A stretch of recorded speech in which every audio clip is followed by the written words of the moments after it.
കെട്ടിക്കോളൂ. പൂജാരിയുടെ ആ വാക്കുകൾ അവളുടെ മനസ്സിൽ കൊള്ളിയാർമിന്നി. അവളുടെ മനസ്സിലാകെ ഒരു മരവിപ്പായിരുന്നു ആ സമയം. എന്താണ് ഈശ്വര സംഭവിക്കുന്നത്? ചുറ്റും മുഴങ്ങി കേൾക്കുന്ന നാദസ്വരത്തിനു മുന്നിലും ജ്വലിച്ചു നിൽക്കുന്ന നിലവിളിക്കിനു മുന്നിൽ അവൾ പകപ്പോടെ നിന്നുപോയി. ഇവിടെ ഇപ്പം എന്താ നടക്കുന്നതെന്ന് അവൾക്ക് മനസ്സിലാക്കാൻ കഴിഞ്ഞില്ല എന്നതാണ് സത്യം. ആകെ ഒരു മരവിപ്പായിരുന്നു. കുറച്ചു മുൻപ് കല്യാണം മുടങ്ങിയ പെണ്ണിനോടുള്ള സഹതാപം മാത്രമാണ് അവളെ നോക്കുന്ന ഓരോ കണ്ണുകളിലും കാണാൻ സാധിച്ചത്. അവരെ ഒന്ന് മുഖമുയർത്തി നോക്കാൻ പോലും അവൾക്ക് കഴിഞ്ഞില്ല. അത്രത്തോളം അവൾ നാണക്കേട് സഹിക്കാൻ കഴിയാതെ തകർന്നു പോയിരുന്നു. പെട്ടെന്നാണ് അവളുടെ കഴുത്തിൽ താലി മുറുകുന്നത് അവൾ അറിഞ്ഞത്. അറിയാതെ അവളുടെ കണ്ണിൽ നിന്ന് ഒരിറ്റ് കണ്ണുനീര് താഴേക്കൊഴുകിയിറങ്ങി. മൂന്നാമത്തെ തവണയും താലി ചരടിൽ കെട്ടുമുറുകിയപ്പോൾ അവൻ്റെ നിശ്വാസം അവളുടെ കഴുത്തിലും കവിളിലും തട്ടിത്തെറിച്ചു. അവൾ ആദ്യമായി ഒരു പുരുഷന്റെ നിശ്വാസത്തിലൊന്ന് വിറച്ചുപോയി. ആ നിമിഷം തന്നെ അവൻ്റെ കൈ അവളുടെ കൈയിനെ പൊതിഞ്ഞു പിടിച്ചു. അത്രയും ദേഷ്യത്തോടെ അവളുടെ കൈയും ശരീരവും ഒരുപോലെ വിറച്ചുപോയി. എന്നാൽ ഇതൊന്നും തന്നെ ബാധിക്കുന്നില്ല എന്ന പോലെയാണ് പുള്ളിക്കാരൻ്റെ പെരുമാറ്റം. അവളോടുള്ള വെറുപ്പ് അവൻ്റെ ആ കൈയുടെ പിടുത്തത്തിൽ തന്നെ അവൾക്ക് മനസ്സിലായിരുന്നു. അവളാണെങ്കിൽ അവിടെ ഒന്നുമായിരുന്നില്ല ആ സമയം. ഈശ്വര, എന്താണ് കുറച്ച് നിമിഷങ്ങൾ കൊണ്ട് സംഭവിച്ചത് എന്ന് തിരിച്ചറിയും മുന്നേ തന്നെ അവളുടെ ജീവിതമാകെ മാറി മറിഞ്ഞിരുന്നു. അച്ഛൻ്റെയും അമ്മയുടെയും ആഗ്രഹത്തിന് മാത്രമായിരുന്നു ഈ വിവാഹത്തിന് താൻ സമ്മതിച്ചതുപോലും. എന്നാൽ ഇന്ന് മുഹൂർത്തമായിട്ട് പോലും ചെക്കനെയും വീട്ടുകാരെയും കാണാതെ വന്നപ്പോഴാണ് വരൻ വേറെ പെണ്ണിനെയും കൊണ്ട് ഒളിച്ചോടിയ വിവരമറിഞ്ഞത്. എൻ്റെ അച്ഛൻ വിളിച്ചു വരുത്തിയ ബന്ധുക്കളും നാട്ടുകാരുടെയും മുന്നിൽ അച്ഛനും അമ്മയും തകർന്നിരിക്കുന്നത് അവളിൽ വല്ലാത്ത വേദന നിറച്ചിരുന്നു. അവരുടെ വേദന അവളെയും തളർത്തി പോയിരുന്നു. വിവാഹം മുടങ്ങിയതിൽ വേദനയില്ല, കാരണം അവൾ ആഗ്രഹിച്ച വിവാഹമല്ലല്ലോ അത്. അതുകൊണ്ട് തന്നെ പക്ഷേ അവരുടെ മുഖമുഖത്ത് അവൾക്ക് സഹിക്കാൻ കഴിഞ്ഞിരുന്നില്ല. കുറച്ചു മുന്നേ നടന്നത്. ഈ പെൺകുട്ടിയുടെ കാര്യമായി നീ ആരായി നീ ഇവളെ കെട്ടുക? ആദ്യമേ ആ ചെക്കന് പറയാമായിരുന്നില്ലേ വിവാഹത്തിന് സമ്മതമല്ല എന്ന്? ഇതിപ്പോ എല്ലാവരെയും വിളിച്ചു വരുത്തി എല്ലാം ഒരുക്കി ആ ദിവസം മുഹൂർത്തമായിട്ടാണോ? എന്ത് തെണ്ടിത്തരമാണ് അവർ ചെയ്തത്? കൂട്ടത്തിൽ ഓരോരുത്തർ പല പല മുറുമുറുപ്പുകളും പറഞ്ഞു തുടങ്ങി. പെട്ടെന്നാണ് വേറൊരാൾ വന്ന് പറഞ്ഞത്, ഇനിയൊന്നും ചിന്തിക്കാനില്ല കൃഷ്ണ, ഇവൾ പെൺകുട്ടിയാ, അത് നീ മറക്കണ്ട.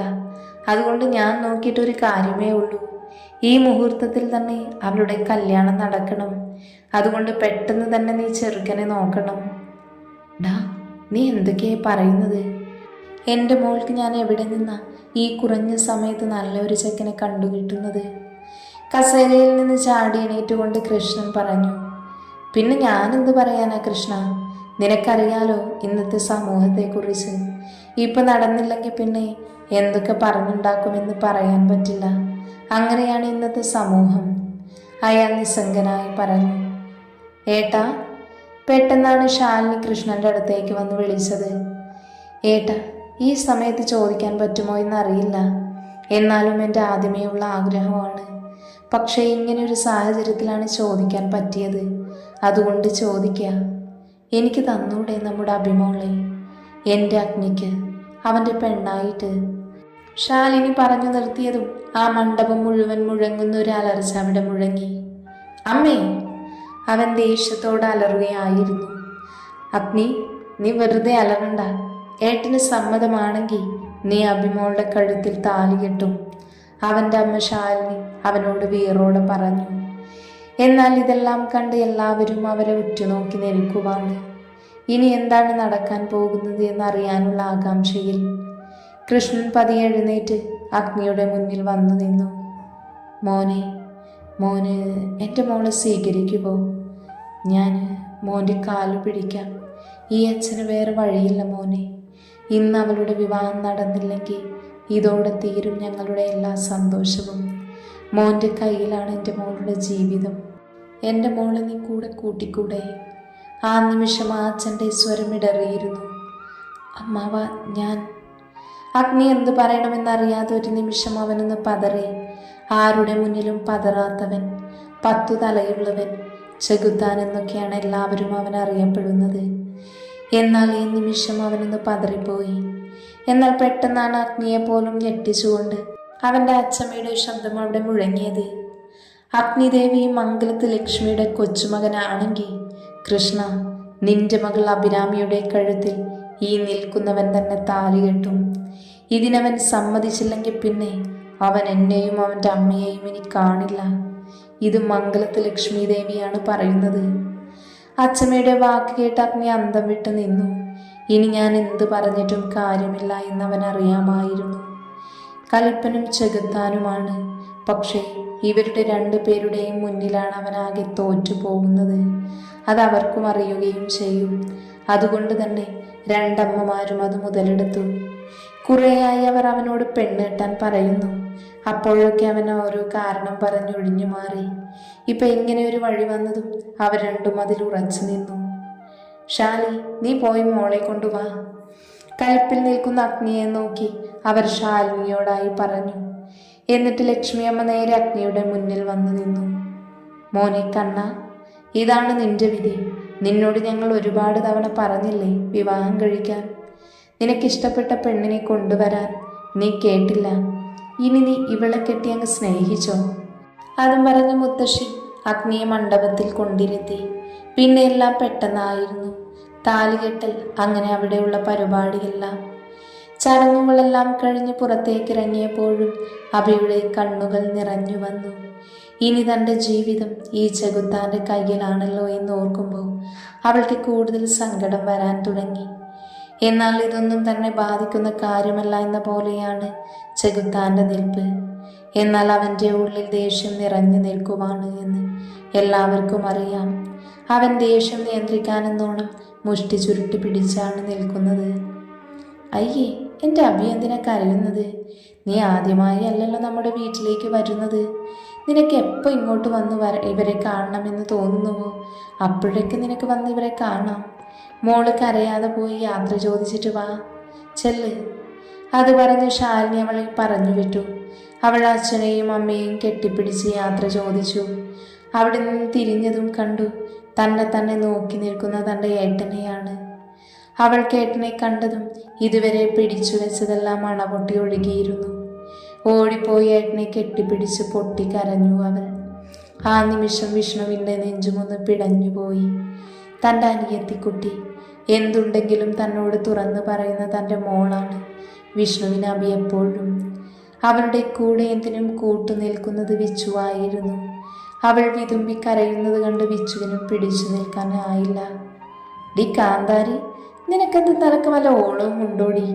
നമ്മുടെ അമ്മായിയുടെ വീട്ടിലേക്ക് പോകുന്നതിനാണോ നീ ഇങ്ങനെ കിടന്ന് കരയുന്നത്? നീ കരയുന്നത് കണ്ട ഞങ്ങളെയൊക്കെ ഇട്ടെറിഞ്ഞു പോകുന്നത് പോലെ ഉണ്ടല്ലോ. അയ്യേ, മോശം മോശം. ഏട്ടൻ്റെ കുട്ടി നോക്കിയേ, എൻ്റെ മോള് പുളിക്കുട്ടിയല്ലേ. ആ ചെകുത്താനെ നമുക്കേ പൊടിച്ച് മടക്കി കുപ്പിയിലാക്കണം. അതിനെൻ്റെ മോളിങ്ങനെ കരഞ്ഞു പിഴിഞ്ഞു നിന്നാലേ ശരിയാവില്ല. നല്ല ബോൾഡാവണം, എന്നാൽ അവൻ്റെ മുന്നിൽ പിടിച്ചു നിൽക്കാൻ കഴിയത്തുള്ളൂ. എന്തിനും എൻ്റെ മോളുടെ കൂടെ ഏട്ടനുണ്ടാവും. ഇപ്പം മോള് കരയാതെ നല്ല കുട്ടിയായി ചെല്ല്. നോക്ക്, ആ കലിപ്പൻ മുള്ളിൽ നിൽക്കുക. ഇനിയും അവനെ ദേഷ്യം പിടിപ്പിച്ചാൽ ചിലപ്പേ നിന്നെ ഇവിടെ വന്ന് തൂക്കിയെടുത്ത് കൊണ്ടുപോകും. അത് വേണോ? അവനെ ഇനിയും കലിയാറ്റണോ? വേണ്ടല്ലോ. വിച്ചു അവളെ നെഞ്ചിൽ നിന്ന് അടർത്തി മാറ്റി കണ്ണുനീർ തുടച്ചുകൊണ്ട് ചോദിച്ചു. അവൾ അറിയാതെ തല വിലങ്ങനെ ആട്ടിപ്പോയി. പെണ്ണിന് അത്രയ്ക്ക് പേടിയാണ് ചെകുത്താനെ. അവയെ സമാധാനിപ്പിച്ചു. എങ്കിലും വിച്ചുവിൻ്റെ കണ്ണും നിറഞ്ഞിരുന്നു. ആഹാ, നിങ്ങൾ ആങ്ങളെയും പെങ്ങളും തിരക്കടില്ലല്ലോ. എൻ്റെ ഏട്ടനെ കൊല്ലാൻ കൊണ്ട് പോകത്തൊന്നുമല്ല തൻ്റെ പെങ്ങളെ. നിങ്ങൾ 2 പേരും ഇങ്ങനെ കിടന്ന് മോങ്ങാൻ. ആങ്ങളുടെ കരച്ച് കണ്ട അതാണല്ലോ തോന്നുക. അഗ്നിയുടെ അനിയത്തി അഭിയുടെ കൈ പിടിച്ച് വിച്ചുവിനെ നോക്കി കലിയോടെ പറഞ്ഞു. ഡീഡി, നീ എൻ്റെ കയ്യിൽ നിന്നും വാങ്ങും. അവൾ കളിയാക്കാൻ വന്നേക്കുന്നു മൂദേവി. വിച്ചു പരമാവധി ദേഷ്യം നിയന്ത്രിച്ചു. അവൾക്ക് മാത്രം കേൾക്കാൻ പാകത്തിന് പറഞ്ഞു. ഡോ, മൂദേവി തൻ്റെ കെട്ടിയോള്. എൻ്റെ പേര് അനുപ്രിയ എന്നാണ്. ഒന്നല്ലെങ്കിൽ അത് വിളിക്കുക, അല്ലെങ്കിൽ അനു എന്ന് വിളിക്കുക. അല്ലാതെ താൻ എനിക്ക് പുതിയ പേരൊന്നും ഇടേണ്ട ആവശ്യമില്ല, കേട്ടല്ലോ സുന്ദര. അനു പുച്ഛത്തോടെ വിച്ചുവിനെ നോക്കി പറഞ്ഞു. ആ നിമിഷം അബിയുടെ ചുണ്ടിൽ ഒരു പുഞ്ചിരി വിരിഞ്ഞു. എന്താണോ ഇത്, മൂത്തവരോട് ഇങ്ങനെയാണോ സംസാരിക്കുന്നത്? പോരാത്തതിന് ഇത്രയും പറഞ്ഞില്ല രണ്ടുപേരും, എന്നിട്ട് കുട്ടികളെ പോലെ തല്ലുകൂടുക. മാർക്കി അങ്ങോട്ട്, ഞാൻ എൻ്റെ മോളെ കൊണ്ടാക്കാം. അത് പറഞ്ഞ് ശാലിനി വന്ന് അബിയുടെ കയ്യിൽ പിടിച്ച് മുന്നോട്ട് നടന്നു. ഒരക്ഷരം മിണ്ടാതെ അബി അവരുടെ കൂടെ നടന്നു. ആ നിമിഷം അവളുടെ മനസ്സിൽ ഒന്നും തന്നെ ഇല്ലായിരുന്നു. മോനെ, പെട്ടെന്നാണ് കൃഷ്ണൻ അഗ്നിയുടെ കയ്യിൽ പിടിച്ചത്. മോനെ, നിനക്ക് താല്പര്യമില്ലാതെയാണ് ഈ വിവാഹം എന്നറിയാം. എന്നാലും ഈ അച്ഛൻ പറയുക, എൻ്റെ മോളെ നിൻ്റെ കയ്യിൽ ഏൽപ്പിക്കുക. എൻ്റെ മോളെ വേദനിപ്പിക്കരുത്. എൻ്റെ മോള് പാവാണ് മോനെ. കൃഷ്ണൻ പറഞ്ഞതിനൊരു മറുപടിയും പറയാതെ അഗ്നി കാറിലേക്ക് കയറി ഹോണടിക്കാൻ തുടങ്ങി. ഇനിയും പോയില്ലെങ്കിൽ ചെക്കൻ ഞങ്ങളെ ഇവിടെയാക്കി പോകുമെന്നറിയാവുന്നത് കൊണ്ട് ശാലിനി അവളെയും കൊണ്ട് കാറിൽ വന്ന് കയറി. അബിയെ മുന്നിലാണ് ഇരുത്തിയത്. അത് അഗ്നിക്ക് തീരെ ഇഷ്ടപ്പെട്ടില്ല എന്ന് അവൻ്റെ കലിപ്പിലുള്ള നോട്ടത്തിൽ തന്നെ മനസ്സിലായിരുന്നു. പിന്നെ അവനൊന്നും പറയില്ല എന്ന് ശാലിനിക്ക് അറിയാമായിരുന്നു. അഗ്നി ദേഷ്യം മുഴുവൻ കാറിൻ്റെ ആക്സിലേറ്ററിൽ തീർത്തു. അവൻ്റെ കാർ അവിടെ നിന്നും ചീറിപ്പാഞ്ഞു പോയിരുന്നു.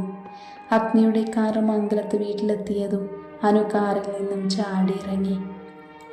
എൻ്റെ ഈശ്വര, ഞങ്ങളുടെ ജീവൻ രക്ഷിച്ചതിന് ഒത്തിരി നന്ദി. ഈ ചെകുത്താൻ ഞങ്ങളെ എല്ലാവരെയും കൊണ്ട് പരലോകത്തേക്ക് പോയേനെ. അവൾ നെഞ്ചിൽ കൈവച്ചറിയാതെ പ്രാർത്ഥിച്ചു പോയി. എന്നാൽ അവളുടെ വാക്ക് കേട്ട് അഗ്നി അവളെ കടുപ്പിച്ചൊന്ന് നോക്കി. ആ നോട്ടത്തിൽ അനു ഇല്ലാണ്ടായെന്ന് വേണം പറയാൻ. അത്രത്തോളം തീഷ്ണതയുണ്ടായിരുന്നു ആ കണ്ണുകളിലെ ദേഷ്യത്തിന്. ആ നിമിഷം തന്നെ അനുപതിയെ ശാലിനിയുടെ പുറകിലേക്ക് വലിഞ്ഞു. അഗ്നി പിന്നെ അവിടെ നിൽക്കാതെ കലിപ്പിൽ മുന്നോട്ട് നടന്നു. അതിന് ശാലിനി പുറകിൽ നിന്നും അവനെ വിളിച്ചു. മോനെ, അവിടെ നിൽക്ക്, മോളെയും കൊണ്ട് പോ.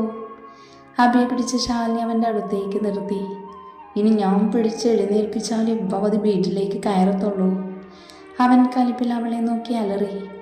ഡാ, നീ എൻ്റെ കയ്യിൽ നിന്ന് വാങ്ങിക്കും. അത് പറഞ്ഞ് ശാലിനി അവനെ ഒന്ന് തള്ളി.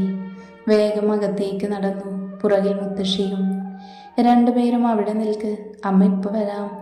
അതും പറഞ്ഞ് അമ്മ അകത്തേക്ക് പോയി. അബിയാണെങ്കിൽ ചെകുത്താൻ്റെ കയ്യിൽ നിന്ന് എങ്ങനെ രക്ഷപ്പെടുമെന്ന് ചിന്തിച്ച് നിൽക്കുവാണ്. അവൻ്റെ അടുത്ത് നിന്നിട്ട് അവൾക്ക് പേടിയുമുണ്ട്. ഡാ, മോളുടെ അടുത്തേക്ക് ചേർന്ന് നിൽക്ക്. പെട്ടെന്നാണ് അമ്മ വന്ന് പറഞ്ഞത്. അമ്മേ, അവനൊന്ന് കലിപ്പിൽ വിളിച്ചു. അവളുടെ അടുത്തേക്ക് ചേർന്നു നിന്നു. ആ നിമിഷം ശാലിനി പെട്ടെന്ന് ആരതി ഒഴിഞ്ഞു. മുത്തശ്ശി അബിക്ക് നിലവിളക്ക് കൊടുത്തു. മോളെ, വലതുകാല് വെച്ച് കയറി വാ. അതും പറഞ്ഞ് രണ്ടമ്മമാരും അവളെ സ്വീകരിച്ചു. അഗ്നിയാണെങ്കിൽ അതെല്ലാം കണ്ട് ചവിട്ടിക്കുലുക്കി അകത്തേക്ക് പോയി. അബി വിളക്ക് പൂജാമുറിയിൽ വെച്ച് കൈകൂപ്പി നിന്നു. എന്ത് പ്രാർത്ഥിക്കണമെന്ന് അവൾക്കറിയില്ലായിരുന്നു. അത്രത്തോളം ശൂന്യമായിരുന്നു അവളുടെ മനസ്സ്. ഈശ്വര, ഈ താലി എൻ്റെ മരണം വരെ ഈ നെഞ്ചിലുണ്ടാകണേ. അതുമാത്രമായിരുന്നു അവളുടെ മനസ്സിൽ. അത് എന്തുകൊണ്ടാണെന്ന് അവൾക്ക് മനസ്സിലായില്ല. കുറച്ച് സമയം മുന്നേ വരെ എൻ്റെ മുറച്ചെറുക്കൻ അല്ലെങ്കിൽ സഹോദര ബന്ധം മാത്രമായിരുന്നു. എന്നാൽ ഇപ്പം എൻ്റെ കഴുത്തിലെ താലിയുടെ അവകാശിയാണ് ആ മനുഷ്യൻ എന്നോർക്കും തോറും അവളുടെ ഉള്ളിൽ ഭയം നിറഞ്ഞു. കാരണം അബിക്ക് അഗ്നിയെ പേടിയാണെന്നതാണ്. അവനെപ്പോൾ അബിയെ കണ്ടാലും വഴക്ക് പറയും, അല്ലെങ്കിൽ ദഹിപ്പിക്കുന്നൊരു നോട്ടം. ഇതായിരുന്നു അവളെ കാണുമ്പോഴുള്ള അവൻ്റെ ഭാവം. അതുകൊണ്ട് തന്നെ അവനെ അവൾ മൈൻഡ് ചെയ്യാറില്ല. ഇപ്പം ഇതായി തൻ്റെ ഭർത്താവാണ് ഈ ചെകുത്താൻ എന്നോർക്കവേ അവളുടെ ഉള്ളിൽ ഒരു വെള്ളിടി വെട്ടി. എൻ്റെ ഈശ്വര, ഈ കാട്ടുപോത്തിൻ്റെ കയ്യിൽ നിന്ന് എന്നെ രക്ഷിക്കണേ. അബി നെഞ്ചിൽ കൈവച്ചറിയാതെ പറഞ്ഞുപോയി.